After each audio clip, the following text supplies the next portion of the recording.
watching out for you. This is KEZI 9 News at 11. As the U of O says goodbye to its 17th president, Michael Godfredson, we now know who will step in the interim. Thank you for staying up with us tonight. I am Brian Richardson. The decision came down during tonight's Board of Trustees meeting, which centered around Godfredson's resignation. KEZI 9 News reporter Sarah Hurwitz was at that meeting.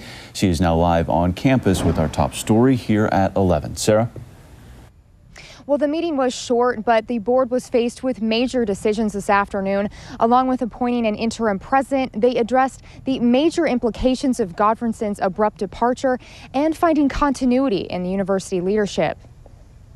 After President Michael Godfredson resigned Wednesday, the board wasted no time in appointing new leadership. It's 12 yes votes to excuse. So the resolution has been adopted. Scott Coltrane will be sitting in as interim president.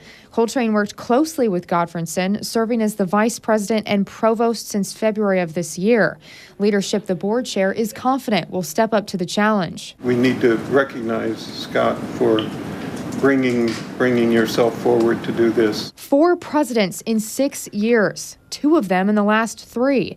Board Chair Chuck Lillis says they hope to find stability for the university. Some continuity in this management, the leadership of the university, by someone who is respected by the faculty and is a proven faculty person and scholar, is really important. But where does the problem lie in that lack of consistency?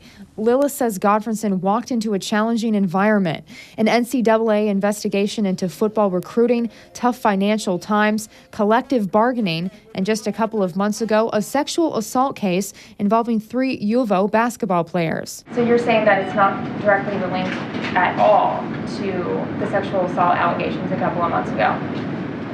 I don't think the board was dissatisfied with the way Mike and his staff handled that. Lillis says we'd have to ask Godfredson himself if pressure from the allegations caused him to resign. But now the board is moving forward, with Coltrane optimistic about the future. We're working with the state to reinvest in higher education now that we're out of the recession. I think we're poised for great things.